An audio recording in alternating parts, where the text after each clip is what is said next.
I don't want that one. I want this one. Our girl. Like Medusa was nerfed. What everyone says about it is true, and it is so gorgeous. I would sell my soul to never age. Hi, Briar. Hi. Hello. My puppy wants to say hi. Hi. Mwah. I love you.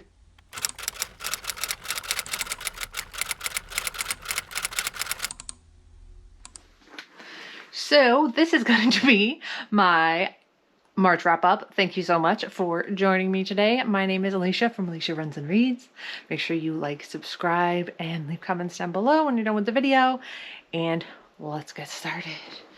You ready for the pile? This is my physical books that I have on me at the moment from the March. Yeah, it's a lot of physical ones this month.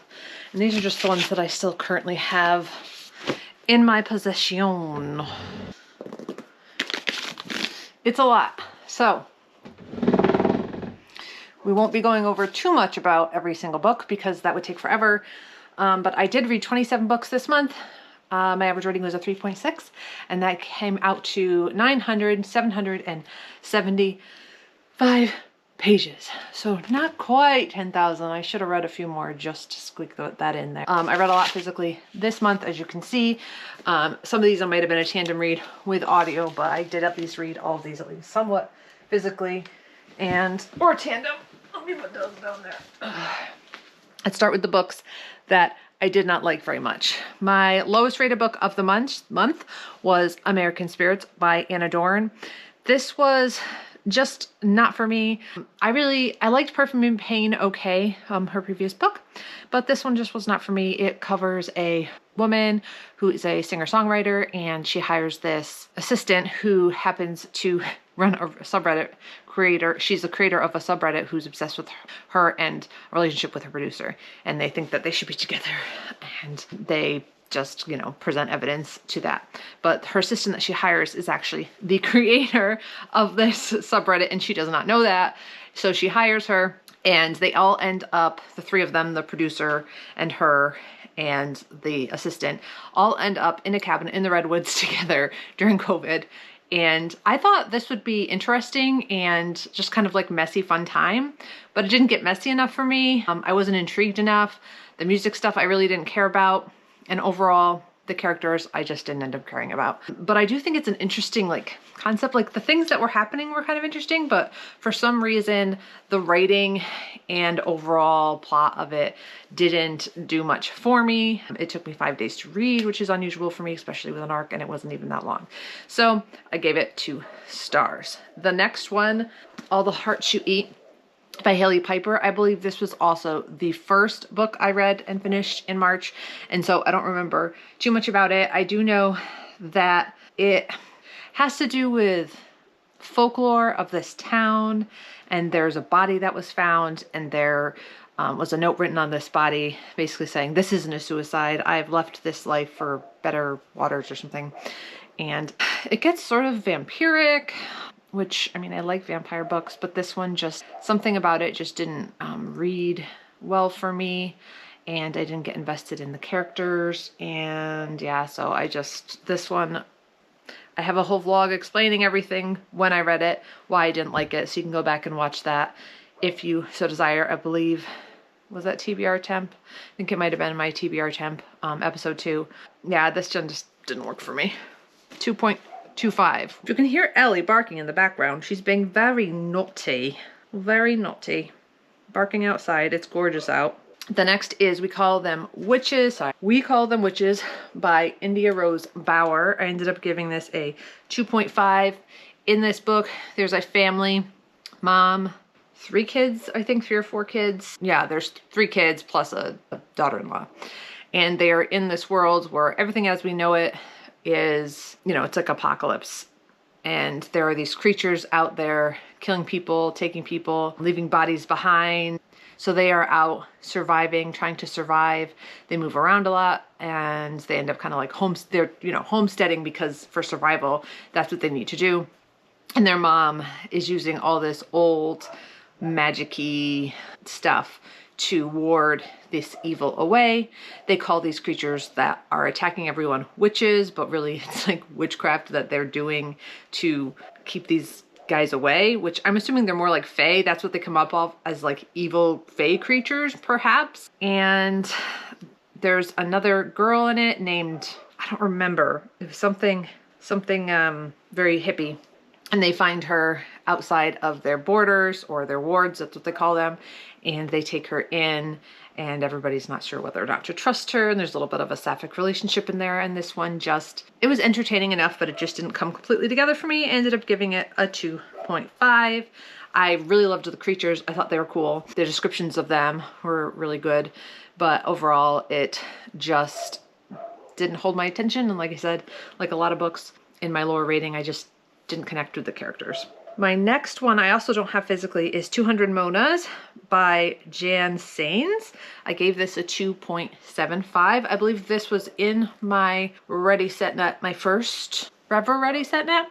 And this is about a woman, she's graduating college, her mom dies, and she finds out that she has this drug in her possession. When she died, she had these drugs in her house when she goes to clean out the house. Turns out this drugs is very highly illegal and not safe because it can cause mind-blowing orgasms. The people that she was selling the drugs for come and put a gun in her mouth and say, you need to sell these. If you don't sell these, we're going to kill you. And they do something very awful to one of her pets. And it's like, why did you have to include that? I don't know. But anyways, I thought this was going to be a more of a weird girl lit fic where you go on this adventure with her, but she slowly is dealing with her grief, and it is that, but not taken as seriously. There's a lot of sexual stuff in here, a lot of stuff that's foggy, or the consent of it all, because you're taking this drug and it makes you extremely horny. So then, you know, either you're pushing it yourself onto others, or people are taking advantage of the fact that you're not within your right mind. There's also some sort of a sorority-esque cult in here, and I don't know, it just seemed very hijinksy and buddy comedy to me at times, and it was not what I was looking for at all. It was entertaining. In the end, it wasn't something that I would purchase for myself, so I gave it a 2.75. These are my 3 stars. I read The Fisherman by John Langan. This is a grief novel about 2 men who lose their wives. One loses their wife, the other one loses their wife and children. One loses their wife to cancer, and the other loses to a very tragic, very sudden accident. They start dealing with their grief by fishing together, and then one of them hears this legend about this creek that maybe, you know, there's weirdness going on with that, and they want to go and see that. And then, you know, you kind of fall. I really kind of liked these guys, and I wanted to see where that was going. And then they meet this other man at a diner, and it goes into what is actually ends up being most of the book, is a tale of this creek and reservoir from, you know, a long time ago, during or after the First World War. So it kind of like ends up in a historical fiction. And there was a lot of things I liked about this. There's a lot of great lines in here.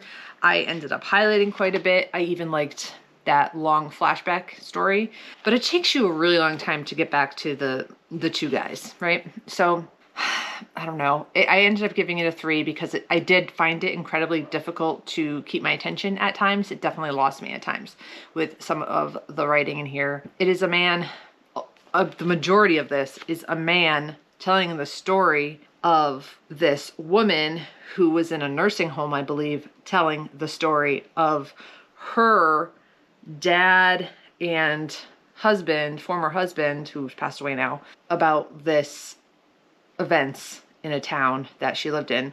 And so we're getting a 3rd, 4th hand account of what happened, and I think it just feels removed at times.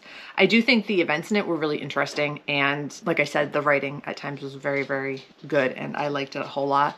So it was hard for me to only give this a 3 because I do think I'm going to remember it. You know, maybe I'll go back and reread it at some point and see if maybe it was just me at the time. But I do find and see on Kayla's message boards on Fable that a lot of people seem to be having a little bit of trouble with it. So I guess it maybe is not just me. I would say this is... Hi, Briar. Hi. Hello. My puppy wants to say hi. Hi. I love you. You want to sit? Can you sit? I was going to say that this is sort of Lovecraftian, and there's a lot of folklore in it. And if you like that, I would definitely pick it up because I think that some people will really, really love this one. I liked it. Another 3-star is The Blood Countess by Shelley Pahawk. I think. And this is a nonfiction about Elizabeth Bathory and the tale of Elizabeth Bathory. And I think everybody kind of knows like the Blood Countess, and she bathed in the blood of virgins, etc. and all those tales. Turns out those are not true, and is pretty much a witch hunt and accusing her of things because she had land and power and the men wanted it. So that was kind of depressing. You know, I much prefer that she was a badass doing horrible things. Is more interesting. But no surprise, powerful men were trying to take things away from a woman, and I'm not surprised. The book overall was pretty dry because of that. And it wasn't written in an interesting or engaging way, and so I only gave it 3 stars. But it was interesting, and I learned some stuff, so that was good. All right, my next 3-star is We Live Here Now by Sarah Pinborough. This is it sort of toes the line between horror and thriller in my opinion. It's about a couple who, the woman is recovering from a traumatic injury where she almost died. She was in a coma. So they move out to this country house to get away from it all, out of the city. And yeah, weird stuff starts happening in it. Both of the people in it are not the best people, in my opinion. They don't come off as good people, but there's weird stuff happening in the home, and stuff happening with some of the friends they come across is, you know, I don't know. This one was okay. I gave this one 3 stars. I was entertained by this one, but I was kind of ambivalent about it towards the end. There is a point of view from a crow, which I thought was kind of cool, and it does come back around to be an important part of the story. It helps them kind of figure out what the heck's going on, and so I thought that was interesting. Yeah, I thought the twist part of it was cool, but it wasn't enough for me to really care about this book more than a 3-star. This is my first Sarah Pinborough too, which I know people seem to really like some of her other things, so maybe I'll still give some of her other things a try. I read I, Medusa by Ayanna Gray, and this is a retelling of the story of Medusa. And we're mostly following her before she becomes cursed, and the story of what happens to her. And there is sexual assault in here. It's not, I don't feel like it's that graphic, but that is one of the versions that Medusa, of why Medusa becomes cursed, is because she is assaulted by Poseidon.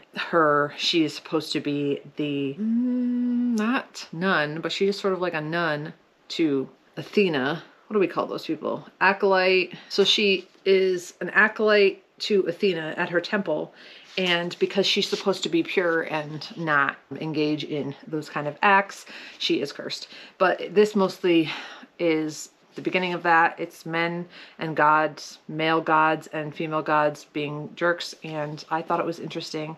But I said in my review that I felt like Medusa was nerfed. I wanted more of her Medusa-ness and killing men, and we didn't get a lot of that in here. And that's what I wanted. So that part made me sad, but it's a beautiful book, and it was decent. I gave it 3. Yeah, nerfed Medusa. I didn't like it. It almost reminded me of Maleficent in a way, where I felt like they nerfed Maleficent in that too. It's like she didn't turn into the dragon, she just had a dragon, and her evilness and badassness was in response to basically an assault. Okay, that's the story of Medusa, but I wanted her to have more of a badassness in this book. Next is my 3.25 Icebreaker by Hannah Grace.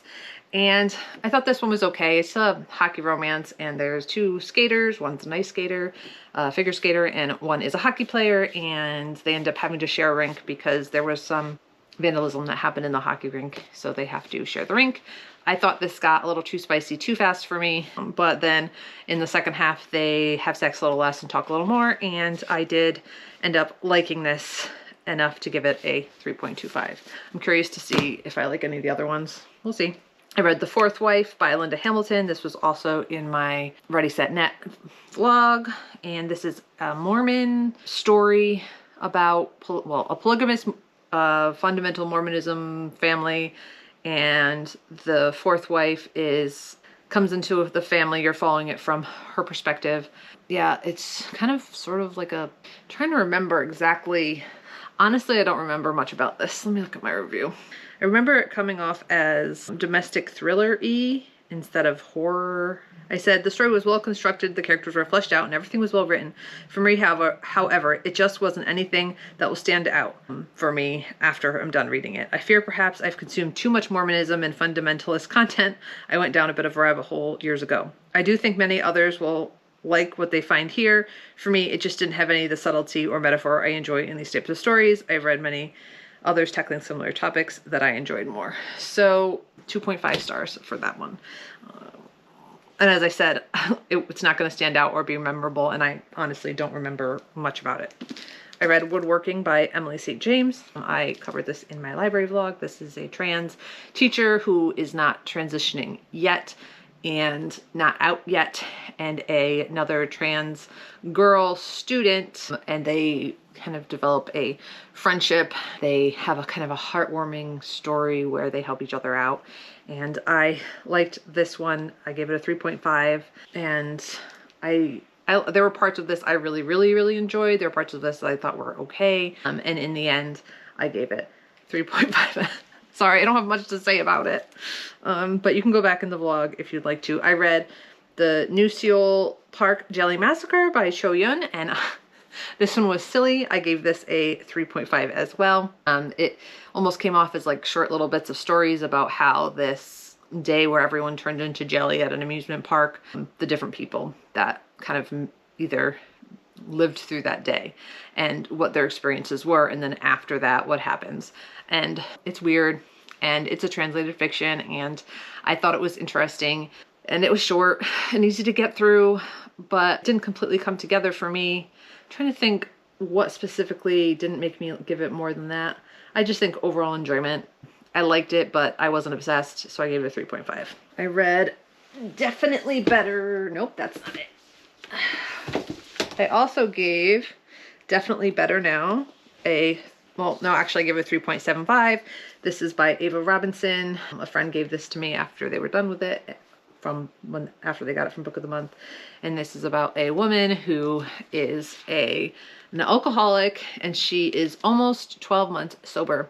That means she can date again, and she can have just different things going on. And really during that year she was focusing on being sober and on her job, and she didn't socialize with many people, and obviously she wasn't dating, so everything in her life was about Alcoholics Anonymous and working on herself. This is a story about her slowly coming out into the world and joining society again and making friends, maybe falling in love a little bit, and just being able to deal with, her family relationships and everything that goes along with recovery. And I thought it was good. I gave it a 3.75. All right. I read The Burning Girls, which I also gave a 3.75 by C.J. Tudor. This is a thriller, and this is about a woman who is a religious leader, I guess, or whatever, pastor, and she goes to a town. She has something in her past that we don't know about in the beginning, and that she's fleeing. And then in this town, there's like weirdness going on with these effigies in places where they in the past had burned some people as witches or something, and they have these effigies to honor them or remember what happened. But then there are bodies showing up in several different places. She also has a daughter who befriends this guy that has a dubious background. Yeah, I thought it was interesting. C.J. Tudor, I have read, I want to say The Gathering, the vampire one. I can't remember what the name of it was. And I really enjoyed that one. And I thought this was a solid book if you like a thriller, and it's a little bit more horror-y kind of. So yeah, I enjoyed this one. Dorian Gray. I read The Picture of Dorian Gray. This, is going to start my 4-star reads of the month. Hopefully my battery will stay enough to be able to finish this. My dust jacket's upstairs. It wasn't all that pretty, so that's all right. I just kept it like this.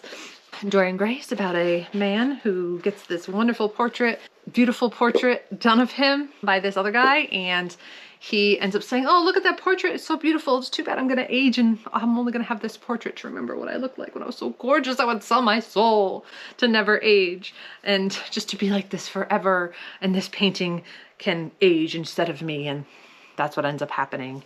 And he has this friend named Harry/Henry, and he's a very bad influence on him. He's a sociopath, and he tries to push Dorian in directions that are not good. Yeah, so he Dorian goes down this spiral, and then at the end what happens happens, and I really liked it.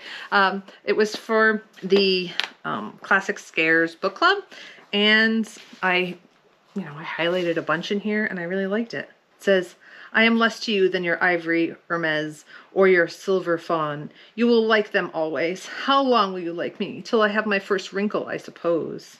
Youth is the only thing worth having. When I find that I am growing old, I shall myself.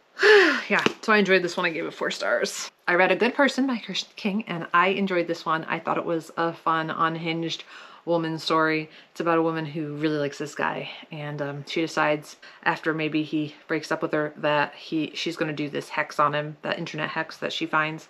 So she does it with a friend, and then the next day she finds out something happened to that guy, and she's like, my hex worked, oh no, and she has to deal with the consequences of that, and the cops coming around, and she doesn't remember what happened the night before, but she was with her friends, and unravels the mystery of what exactly happened. And I thought it was a fun one, and I gave it 4 stars. I read Station 11 by Emily St. John Mandel, and this is another apocalyptic story. There was a flu, killed everybody, almost everybody, and it picks up 20 years later. There's this traveling band of characters traveling from settlement to settlement, performing and just trying to keep the arts alive in these after times. It's a very kind of, even though a big thing happens, it's kind of a quiet book. I said it was a mix between Evelyn Hugo and The Stand, and I gave it 4 stars. I read The Silent Companions by Laura Purcell. I don't have that. I had to return that back to the library. This is a creepy book about these life-size flat pieces of artwork that stand. They're freestanding, and this house has some of them, and it's a woman whose husband recently died. She has to go to this estate, what he was preparing for her before she died. She's pregnant, and yeah, there's these like creepy figures, and they start moving around and weirdness is happening, and I thought it was creepy, and I gave it 4 stars. It's also very gothic-y. There's some things in the ending that I wasn't a big fan of, but overall I enjoyed it a lot, and I gave it 4 stars. I read The 3 Lives of Kate Kay. I remember exactly what this is about. I know there's a woman who has changed her identity several times, but it's centered mostly around these 2 girls growing up who have this not sapphic relationship, but they both have feelings for each other, and they have big plans to go to LA after they graduate, and then something tragic happens and that goes out the window. Our girl Kate Kay flees and doesn't want to deal with it, and starts a new life. And there's a couple times she starts another new life, and she becomes a writer and an actor, and she's writing this memoir, but she wrote this book, but nobody knows who wrote that book, what her real name is. Yeah, it like comes back around, and I really enjoyed this one. I gave it 4 stars. I would recommend it. Nothing Tastes as Good by Luc Dumas is about a overweight man who he's desperate to lose weight because of all the poor treatment he's getting, and he just doesn't feel comfortable in his own body, and so he wants to lose weight. He's a gay man, and he just feels like he's not accepted by the gay men that he would like relationships with, and so he does this trial, which is also going to pay him quite a bit of money, so maybe he can like not work at Target anymore, you know. He goes in, has this procedure done, and then he starts developing memory loss and waking up with blood on him, and then people are going missing, and they're most people he doesn't like. So that's what it's about. And I really liked this one. I thought it was fun. And the character development is done really well in the beginning, so you really start to get to know our main guy, and I forget his name because I don't have it in front of me. There's some body horror that's done really well in here. The ending it's something. I really liked it and didn't like it at the same time, but I thought it was very well done. I had read from Luc Dumas before, and he is a large-bodied man himself, and he said that he really resonated with his character, and it's something that he's wanted to write for a long time, so I enjoyed it, and I gave that 4 stars. I read Skeleton River by Mark Docking, and this is another griefy horror. It's sort of funny because it's also by a river, and there is people fishing sometimes, and it's about a man who had severe PTSD from the war in Afghanistan, I believe, and he buys this house on a river to get away and to try and, you know, pick up his life after his wife ends up dying. He wakes up a few more like and is back in the war, or who wakes up and his wife is alive, and he keeps reliving his life and trying to make the right decisions to see how he could end up happy and with his wife. Then he gets to live those lives. And it was actually really interesting. This was an indie published on Book Sirens, and I actually ended up liking it quite a bit, and I gave it 4 stars. I did, my reread for the month was Shield of Sparrows by Devney Perry. This is a romantasy or fantasy romance, and it is about a girl named, the synopsis is in first person, that's annoying. This is about a woman who basically is second best. She is a princess, but her sister is the one who is being trained up to be the sparrow and marry this guy, king guy, to basically be a sacrifice, sort of, but they're not going to kill her. She's just getting married off to unite kingdoms and such. But then they come in and they say, I don't want that one, I want this one, our girl. And so she unexpectedly has to get married and go across the ocean to this different kingdom, and there's monsters attacking, and there's disease that's making the beasts more aggressive than usual, and they have to fight for their lives, and she falls in love with this guy, and, you know, romantasy tropes abound. But I think I might have given this 4.5 or 5 stars when I first read it, and I gave it 4 this time. The beginning is still kind of boring to me, and it's slow to take off, but then it took off. I'm looking forward to Rights of a Starling, I think. That comes out this month, so that's exciting. I feel like this wrap-up's a bit of a mess because there's too many, and I have a headache. All right, next, Winter by Cameron Sullivan. It's a queer fantasy about a man who is somewhat immortal, and he goes off to take care of this beast that's wreaking havoc on the town that he was supposed to have killed years before, but then that's not the case. And the guy that lives in the town that he was supposed to have taken care of this beast, he was once in love with, so he is dealing with all those special feelings. Yeah, I thought this was really good, and I really liked the beast and the humor in it. It's very silly at times, and heartwarming at times, and also brutal and horrific at times, because there is some horror in this. It's like fantasy horror, but I really, really enjoyed it. I really enjoyed the worlds we were in, and I would look forward to reading more from him. My throat is hurting. All right, I read To Ride a Rising Storm by Monica Blackloose, and I had a whole vlog about this. This is the sequel to Shape a Dragon's Breath, and it's an indigenous author and a kind of an indigenous fantasy version of her own world, and where an indigenous girl has to become more like the colonizers, perhaps, so that she can raise this dragon that bonded to her, because if she doesn't, they're going to kill her dragon. And yeah, that's what the first one's about. And this one was also good, and I gave it 4 stars. I didn't like it as much as the first one, but I still enjoyed it. I read Project Hail Mary. This was a 4.5 because I finally wanted to get to it before going to see the movie, which who knows if I'll end up going to, but that's why I read it, by Andy Weir. And I really enjoyed this one. It's just a heartwarming story about a man trying to save the planet, and he wakes up on the ship. He doesn't know what has happened. He doesn't really have a memory of it, but everyone else who was in this coma did not survive and is dead, and he's in space, and he's trying to figure out what the heck is going on and what he needs to do and what was his life like before, and he slowly unravels that. And there's just lots of like humor and heartwarmingness in here, and I think what everyone says about it is true, and it is good, and you should read it if you're at all interested. And then I have 2 more. One will be in my new Ready Set Net, so I don't want to say too much about it. I read Odessa by Gabrielle Scher, I think. And this is a Slavic folk horror book. It's based in Russia. Our characters are Jewish, and this is during the time of the Cossacks where they were killing Jews. And but it's also a horror book, so our girl gets killed, and some, tragedy happens, and she gets killed, and her father does some ancient magics to try to bring her back, and then you dealing with the consequences of that and what happens. And I really, really enjoyed that one. I give it 5 stars. It probably ties for my top book of the month, maybe is my very top book of the month. And yes, I suggest grabbing it. The cover is gorgeous, and I'm definitely going to grab myself a physical copy when it comes out later this month. And my last book of the month. Everybody clap for the last book of the month, is The Dragon Republic by R.F. Kuang. This is the white copy, and so it is hard to see, but this is the sequel to The Poppy War, and I loved it just as much as The Poppy War, maybe even more than The Poppy War. It it gives you a lot to think about. This is a fantasy war series. In the first one, we have Rin, and see, I can't even remember her name. That is her name, right? Yeah.